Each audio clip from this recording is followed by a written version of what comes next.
Hey everybody, what is going on? Hexlex here. Got another Master Duel video for you. It's time for yet another iteration of This Week in Master Duel, the weekly video series in which we cover all of the most recent happenings, well, this week in Master Duel. We're going to start, as always, by looking at in-game notifications. After that, we're going to take a look over at Untapped and see some ranked ladder statistics. We'll see which decks on ranked ladder have the highest win rate as well as the most popularity. After that, we are going to pop on over to Master Duel Meta, where we will then take a look at some tournament results. So, I will say that this is kind of a slow week. This in spite of the fact that we are on the heels of the release of a selection pack. At the time this video is going out, I believe it will have been 6 days, just under a week, since the Return of the King selection pack was released, and as I predicted in last week's video for This Week in Master Duel, this pack has had fairly minimal impact on the meta as a whole. There has been the release of Transaction Rollback, which has most notably made a home for itself in Labyrinth, giving a slight boost to that deck. There have also been some kind of fun variants of like tier limit and stuff that have been floating around out there, just mill decks that want to mill trap cards, and of course this card in general. So, despite the fact that I think, like, out of any one card in the new pack, I think this card has the highest impact.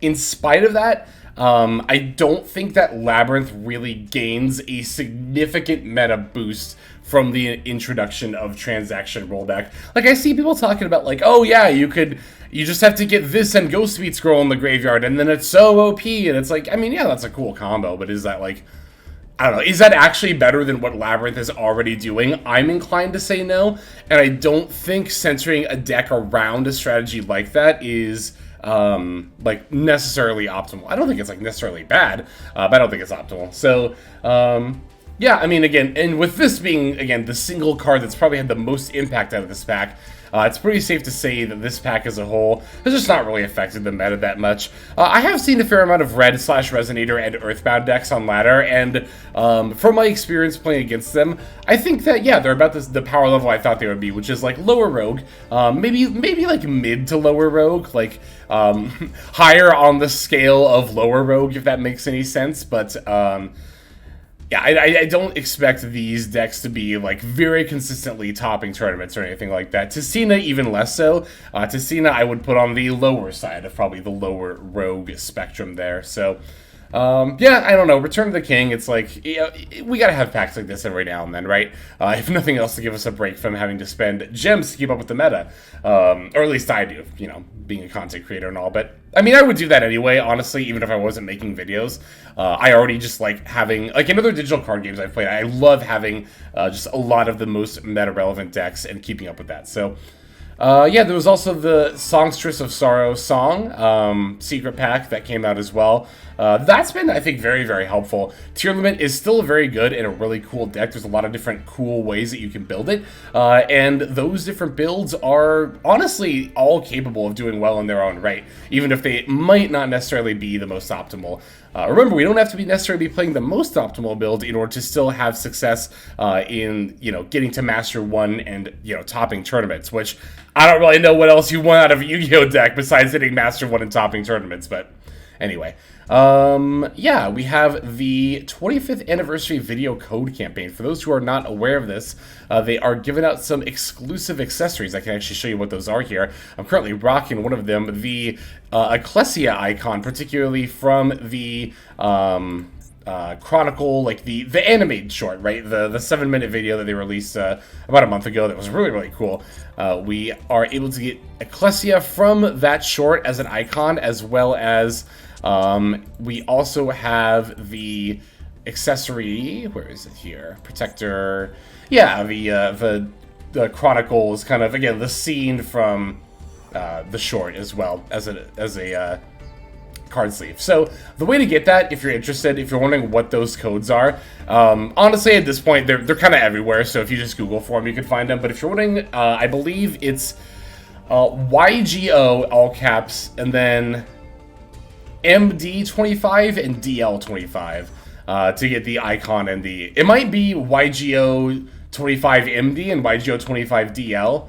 But again, it's one or the other, and if you're really struggling, again, you could definitely Google it as well. I know it's on Master Duel Meta, it's on Reddit, I know everywhere, so yeah. Definitely a lot of places you could find that if you haven't gotten those accessories yet. And they are free, you just have to enter those codes, so pretty cool stuff. Duelist Cup is underway. Yay. I mean, you all know how I feel about the Duelist Cup at this point. I'm going to play it just to get the gems, but beyond that, I have no interest in sacrificing my physical and mental health for one slot at the World Championship in the second stage. I've said it before, I'll say it again. I think this is not only a pretty awful way to hand out Worlds invites for Master Duel, but it's a really irresponsible one as well. Yeah, I know a lot of people. I have a lot of friends who are going to be going for this, so I just hope that everyone who is going for the second stage grind is making sure to just keep your mental and physical health in mind as well, and your sanity. That whole mental health I already said, but you know, again, one of the main reasons I'm not going for it is because I think going through an experience like that would make me like Yu-Gi-Oh! Master Duel significantly less, and I enjoy how much I currently like playing Yu-Gi-Oh! Master Duel, and I want to keep it that way, so. I also, again, I'm just kind of like bored. I'm just against it as a principle anyway. I've said it before, but I'll say it again.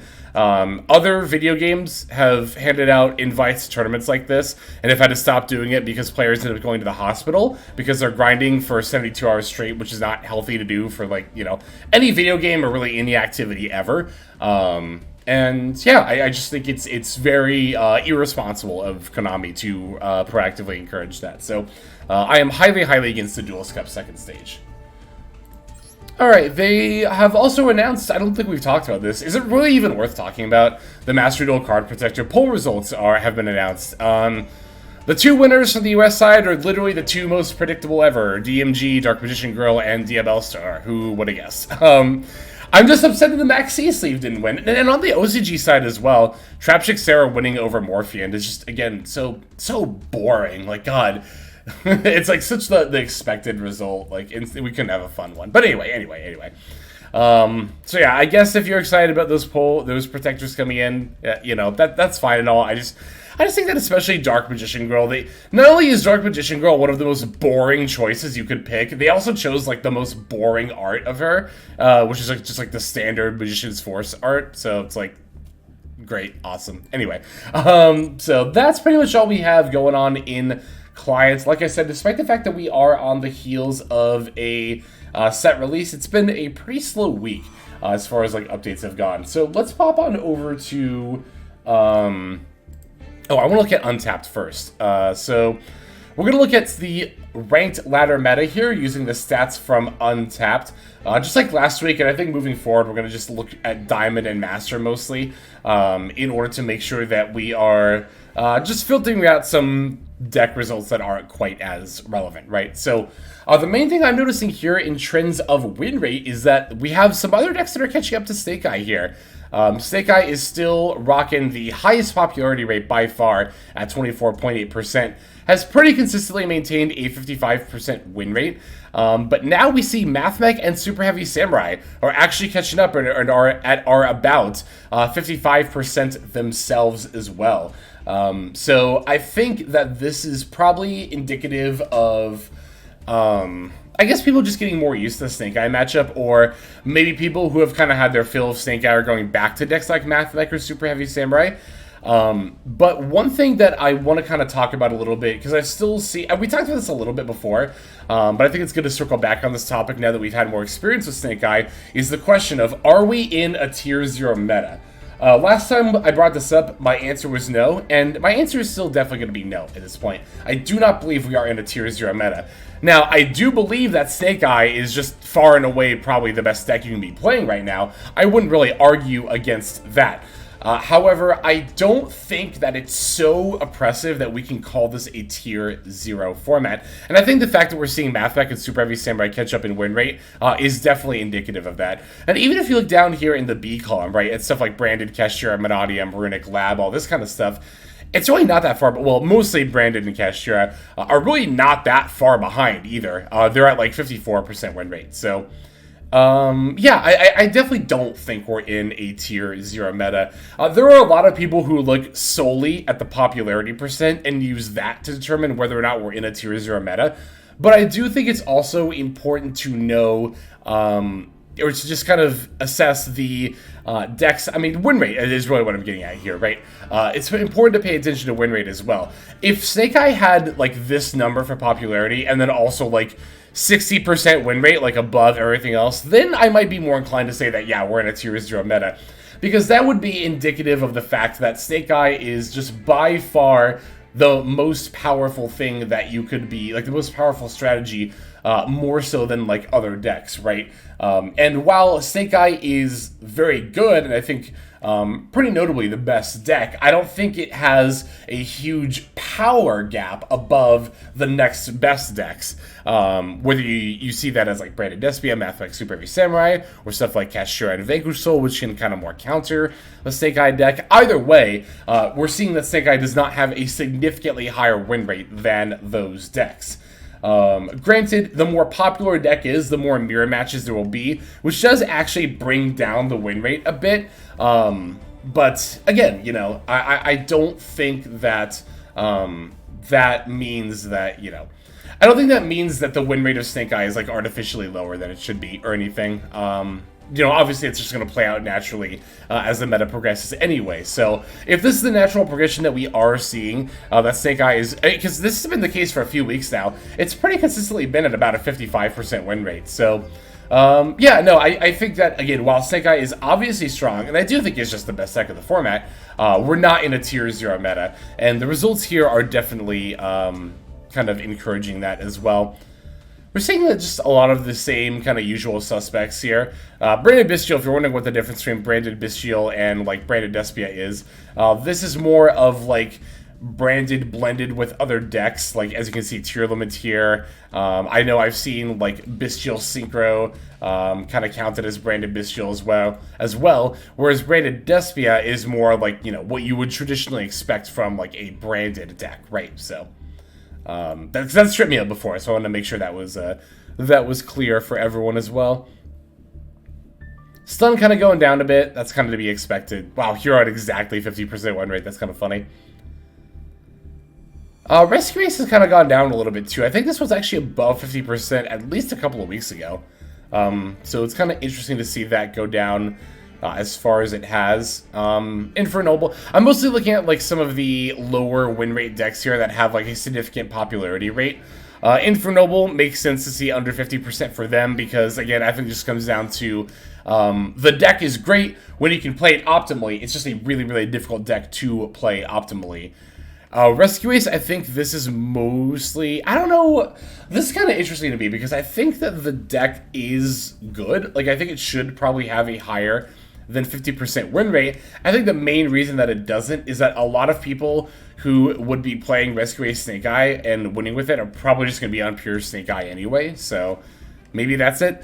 And then Sword Soul definitely makes sense to see it down here, just because a lot of new players are using it, and of course being given away recently, we would expect to see Sword Soul this low.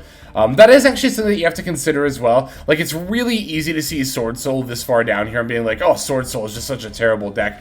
Not true. I think that Sword Soul is definitely still a very solid tier 3 deck. I don't even think it's rogue. But again, you have to remember other factors. And I think the factor of it being the deck that new and returning players are getting right now, and also one of the most competitively accessible decks that they can have, will definitely ultimately bring down the win rate kind of in the long run there. So let's see. Yeah, I mean, that's pretty much all I have to say about the ranked ladder meta as we're seeing it here. Let's pop on over to Master Duel for some tournament results. So this kind of Master Duel meta report is something that I've seen a couple of times, but I don't think we've actually talked about one of these on the channel before. I want to kind of read through this, but before we do, the most important thing to note here from this meta report is that these figures that we're seeing are going to be from tournaments, and it can be a little bit tricky to assess Master Duel tournaments in particular as far as like the meta for them goes, because there are Master Duel tournaments that play best of one for their Swiss rounds, There are Master Duel tournaments that play best of 3 for their Swiss rounds. There are Master Duel tournaments that play best of 3 without a side deck for Swiss. There are Master Duel tournaments that play best of 3 with a side deck for Swiss. There are also Master Duel tournaments that are single limb, that are double limb. Some of those are best of 3, some of those use a side deck, some of them don't. My main point that I'm getting at here is that when it comes to tournaments for a Master Duel, they're played in so many different formats that it's really tricky to assess, like, a concise Master Duel tournament meta. And the tournament meta is also definitely different from ranked ladder meta. Again, I've talked about this in many videos, including a video dedicated to the topic. But best of 1 and best of 3 are different formats and should be treated as such. Mainly from a deck building perspective, for many reasons. Again, I have a whole video on this. But anyway, Ride into the Future was a very appropriately named release, with the advent of Snake Eye and Diabellstar the Black Witch quickly becoming not only an extremely popular engine, but also what is undoubtedly the strongest deck of the format, laying waste to most of the decks to a degree only outmatched by Sprite and tier limits. Accompanying this release came a fairly milquetoast Forbidden Limited list, though one that certainly weakened some of the decks that the community had, at large, had issues with. Alongside the exceedingly powerful Snake Eye cards come the hotly awaited, though much less impactful support of Noble Knight and TG strategies, the former of which has wreaked havoc on the Synchro and Link event hosted in February. It kind of didn't, honestly, because it wasn't a lot of stuff banned. Hybrid Librarian was banned, yeah. I didn't see that many TG strategies in the event, and I don't think it was the dominant deck, but anyway. So here's the breakdown. This is all of the tournament tops as represented from February 8th until March 8th. And yeah, even if you look here, I think it's pretty indicative we're not in a tier 0 meta, right? When Tier Lament was around and we were in a tier 0 meta, we would see Tier Lament eating up more than half of this pie chart, right? We would see the other category very regularly be smaller than the Tier Limit category. Now, the fact that Snake Eye and others are about the same number is definitely noteworthy. Like, I do think we're, like, closer to a tier 0 meta than we've been in recent past, but yeah, I mean, looking at this pie chart here, I don't think that we're at all in a tier 0 meta. Is Snake Eye the best tier 1 deck? Yeah, for sure. But is it tier 0? No. Alright, let's see what they have to say about Snake Eye. To the surprise of absolutely nobody who's been paying attention to paper formats, Snake Eye is the deck to beat in this format, as well as for the foreseeable future. Featuring unreal amounts of advantage generation with very limited field investment, the deck has endless plays, can come back from nothing if the field is wiped out. Not only is Diabellstar among the most ubiquitous cards in Master Duel, she's also a major part of the strongest deck. God help us all. With the engine being extremely splashable in the myriad of decks, it may come as a surprise that it may have come as a surprise.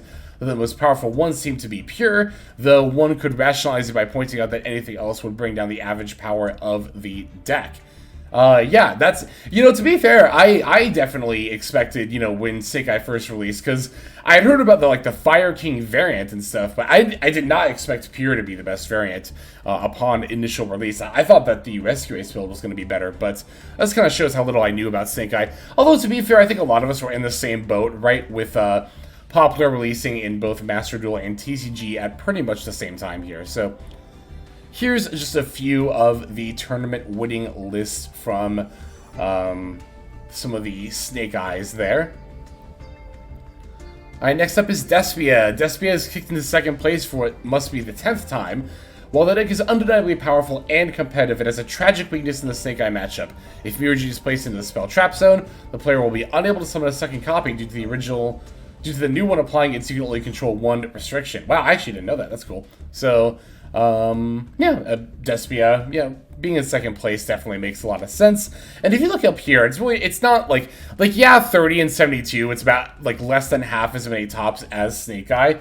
But again, remember back to tier 0 meta, we would see, Tier Limit have, hundreds of tops, and then the next best deck have, 15. So I think there is a marked difference between the two formats here. Mathmech exists. That's a really interesting way to talk about the third best deck of the format, but okay. Mathmech exists, doing exactly what almost every other Cybersec release before it and after it does, with very little variation. The immense pool of Link and Synchro plays is unfortunately useless in the face of Update Jamboree to access code, which is not even a line you go into a lot of the time, but okay. The deck will continue to be as strong as Strictly remains accessible as it is. I'm not a fan of that write-up about Mathmech. Update chamber into access code. As somebody who very regularly plays Mathmech, like, it is very much a minority of games that are ended that way. It's usually just terahertz. Like, once you establish a turn 1 terahertz, you really very often do not need to go into the what is it called, update chamber access code. And honestly, as far as, like, you know, because I definitely understand the language here of, like, there's so many Link and Synchro plays, but the best thing you can do is update chamber access code. I mean, yeah, when it comes to, like, making, for example, Geomathmech Final Sigma, yeah, why would you ever, like, want to go into that when you could just update chamber access code? But I've said it before, I'll say it again. I don't think it's that generic boss monsters are too good. I think it's that archetypal boss monsters are just far too weak, honestly. Alright, Vanquish Soul. That Vanquish Soul is still relevant is a very pleasant surprise. Is it? I feel like we've just consistently been seeing it the whole time, but okay. With it putting up fairly respectable numbers, the Wake is such an impressive new top of the totem pole, especially considering the comparative difficulty of the deck in relation to the rest of the meta.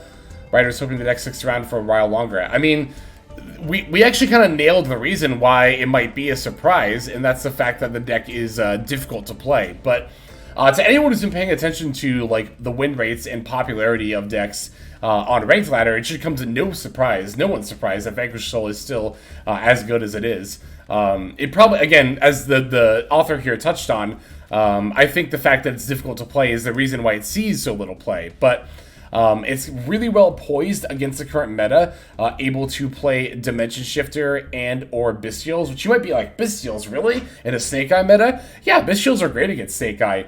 Eating the IP out of the graveyard when they target it with Flambridge in their turn 1 combo line is a huge and devastating blow to the deck. It makes their interruptions and also extension just much weaker as a result. Because, of course, they are not able to send the Flambridge off with IP. They not only can't make Appaloosa, they won't get back more level 1 fire monsters with the Flambridge. So, yeah, I mean, and also the fact that it can play the Kashira engine very easily, which gives you more ways to snipe their stuff. Yeah, it makes sense why this deck is doing well. Super Heavy Samurai, oh how these somewhat mighty have fallen. Super Heavy Samurai is slated to be an insurmountable terror on its entrance into the Master Duel sphere, and while the deck undoubtedly is capable of the least fun, least interactive, and least skillful, I completely disagree with that, but okay, game's imaginable, it is still struggling to maintain a foothold in the presence of other powerful options. One wonders if the deck will even maintain its presence in the coming months. This is something we've already talked about on the channel too. Yeah, it definitely makes sense why Super Heavy Samurai doesn't perform in tournament metas, because it's definitely a deck that is much better in best of 1 than best of 3. Although, to be fair, we've been seeing it much less on Ranked Ladder as well. Yeah, I don't know. This statement is so, like, unnecessary and frankly untrue. If you don't like playing against a deck, that does not mean the deck is not skillful to play. Especially a long-form combo deck like Super Heavy Samurai, where, like, it's so easy to be like, oh, Super Heavy Samurai, like, they have the one combo line they do, and if you get drolled, they're done, they can't do anything. Such a skillless deck. Neither could be further from the truth, though, or both rather could not be further from the truth. Like, again, it's so easy to be like, oh, you don't have plays under Droll. You do. I've had people who concede to the board I make turn 1 under Droll while playing Super Heavy Samurai. Furthermore, yeah, the combo lines are pretty varied, especially if you get disrupted. And it also very much depends on the build that you're playing. My main point here, like the main reason I harp on this is because if your goal is to get better at Yu-Gi-Oh! And become more competitive and improve as a duelist, like, this kind of talk just needs to be removed from your vocabulary because it doesn't help you in that regard. Like, what does writing off Super Heavy Samurai as unskillful actually do for you in terms of making yourself better as a competitive player? The answer is nothing, right? It's going to make you less prepared for the Super Heavy Samurai matchup, and by disrespecting that deck, you're going to, like, throw out a Droll against it and expect to auto-win, and then just, you know, end up losing to their board they make under Droll anyway. It's like, you know, there's no reason to write off a deck as unskillful. Again, if your goal is to improve competitively at Yu-Gi-Oh, then you should definitely respect decks. All right, that's going to do it for their write-up here. Let's look at some of the tournament results here. DK Meta Weekly number 103. I mean, yeah, Snake Eyes taking the most spots, but again, it's not even half of the pie chart. Not in a 2-0 meta. Kashira ended up taking the W here, which definitely makes sense, just given how good this deck is in a Snake Eye meta. It's interesting and cool that they're rocking both Storavis and Forbidden Lance. I'm kind of surprised that these cards haven't taken off in Kashira more in Master Duel, although to be fair, with the deck kind of being a little bit on the bricky side, it definitely makes sense. And I mean, here, yeah, we see this person in particular playing Desires, Extravagance, Prosperity, and Small World in order to kind of shore up that consistency bonus.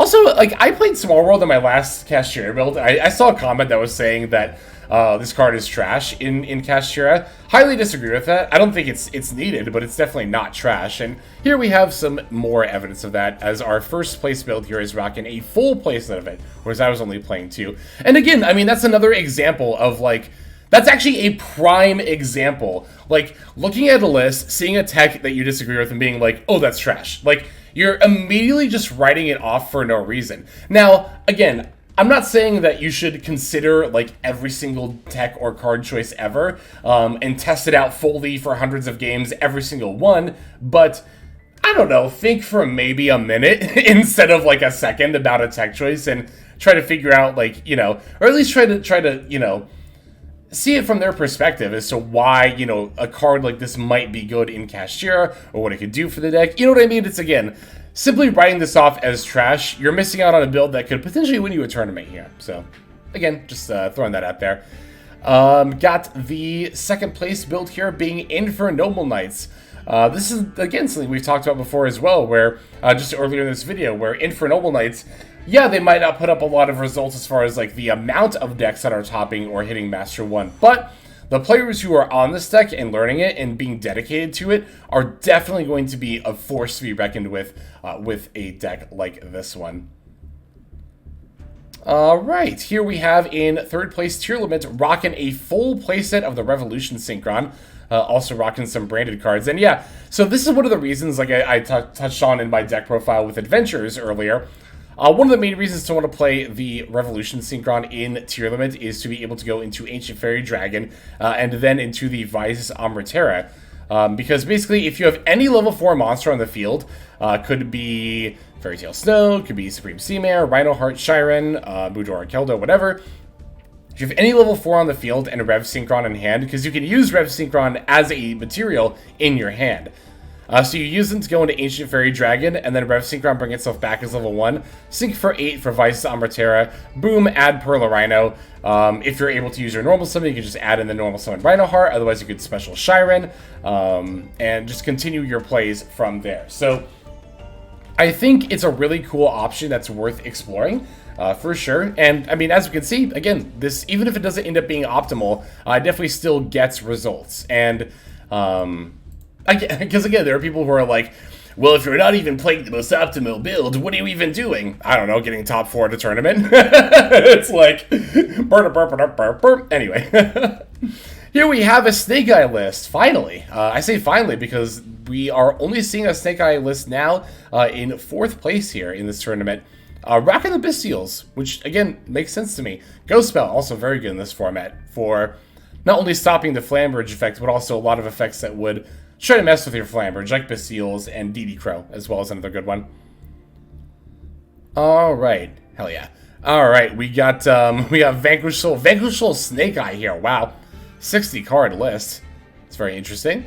Got another Snake Eye list, this one rocking the Kashira monsters.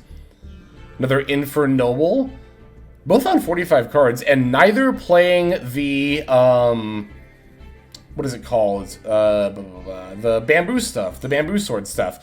Yeah, it definitely seems to me like Bamboo Sword is not at all the optimal way to play Infernoble Knight, which means I'm going to have to do more research and find new combo lines and find optimal ones. So once I do, I'll probably wait until I hit Master, just so I don't lose rank testing that build. So I'll definitely make sure to get on that when I am able to find the time here. Lab rocking a playset of Transaction Rollback, but not really doing anything too gimmicky with it, which I think is definitely the way to go. Like, I think this card is definitely good. But again, if you're trying to jam this and like Ghost Meets Girl and Labyrinth, I think that's a little bit too gimmicky. All right. Wow. Speaking of like a deck, finally we're seeing here, we're finally seeing Despia, only here in top 16. Looks like a pretty standard 60 card Despia list. Here is Snake Eye again. Pretty standard looking Snake Eye list. Oh, hell yeah. I saw this list earlier. This is a really, really cool looking Snake Eye list here. It's a more Synchro based one. I love any deck that's got Assault Synchron in it. It's also rocking a Mech Knight package, which is really cool. Again, is this the optimal way to play Snake Eye? No, not at all. Is this list like this? Is a list like this, rather, capable of still doing very well and getting results? Yeah, it's provable. The main thing that, again, it's just the disrespect I see for decks that aren't optimal. Like, had a discussion with someone recently who was calling any list that wasn't optimal. Like, it really came down to us talking about Rev Synchron and Tier Limit, right? And, like, just so casually insulting lists with Revolution Synchron. The person was calling them bad and poorly thought out, and it's like, why? Like, not only is it, like, dismissive for no reason, which is not conducive to, like, growing and learning as a player, it's also rude and disrespectful for, again, literally zero reason. Yu-Gi-Oh! Players have this crab in a bucket mentality. For those who don't know what crab in a bucket mentality is, it's the idea that people are so busy tearing each other down that nobody is able to grow and advance. It's the idea that, you know, if you put crabs in a bucket, they'll stack up on top of each other, and instead of one of them being able to get out, they'll all just pull each other down and bring each other back down to the bottom. Yu-Gi-Oh! Players, in the way they talk the majority of the time, ends up being the exact same way. That was definitely true of that conversation I had as well with that person about Rev Synchron and tier limits. It's like, there's literally zero reason to be dismissive and rude. I just don't understand the desire to do it. Here we have Rika's son Avalon getting a nice little showing in here. Dinos! Hell yeah, dinos. Love to see some dino action going on. More lab with, yep, more transaction rollback. Yeah, again, no gimmicky normal trap card. They're playing with it, which I do, again, think is the way to go with transaction rollback. And then ending off with a fairly standard-looking Snake Eye list here. A couple more tournament tops. These ones were smaller tournaments, so I'm going to go through them a little bit more quickly. Yep, here is pretty standard looking Snake Eye. Mathmech. I think I saw LA Sniper on a tournament topping Mathmech list last week as well. If that was the case, congrats. Again, you are, I mean, congrats, of course, to everyone who's topping tournaments, but especially if, again, because this name looks familiar to me. Yeah, if you're out here topping multiple tournaments, then hell yeah, congrats especially. You are obviously a good and skilled duelist. All right, more. That's an interesting. Oh, it's a side deck. I was gonna say. All right, a more Snake Eye, rocking the Kashira package, Lab with transaction rollback, playing a nice variety of trap cards. No super gimmicky ones though. Okay, I guess the rest of these haven't loaded. It's not really too much more. Yeah, the last one I want to look at here is the Factory Cup Finals. Normally, I don't necessarily look at tournaments with only 32 players, but this one's an invitational, so I figured we'd look at these lists. Single Elam best of 3 with a side deck, won by Branded Despia. Second place here is going to be... Actually, let's look at that Branded Despia list again. I went through it a little bit quickly. Yeah, nothing too out of the ordinary happening there. Snake Eye with Kashira. No Fenrir. Wow, that's really interesting that we played Unicorn but not Fenrir. Huh, I wonder what the reason for that is. Ooh, got Rika doing well. I never know whether to call it Rika or Rika. Got Vanquish Soul yet again. I think this is Cash. No, this is Tier Cash. Okay. Hey, with the playset of King of the Swamp. I knew it. I said, don't sleep on that card. It's really good. Yeah, the ability to play Guardian Chimera is so good. All right. More Snake Eye happening. This looks like a Mathmech. I was going to say if it'll load. Pretty standard looking Mathmech list. Rocking the firewalls as well as the Singularity. I've said it before, I'll say it again. I really do think that's the way to go. Hell yeah! Adventure Phantom Knight. Whoo! Love to see Adventure Phantom Knight doing well. Ah, love this deck. Can't wait to come back to it. I do plan on coming back to it at some point this season. But that's going to do it for the tournament list, and that'll do it for this video. Hope you all enjoyed taking a look here at mostly the meta and just seeing how things have progressed since the release of Snake Eye. But yeah, that's going to do it for this video. Let's move now to our outro. Hey everybody, thank you so much for watching all the way to the end of the video. That means a lot to me. It's also a great way to support the channel, so thank you very much in that way as well.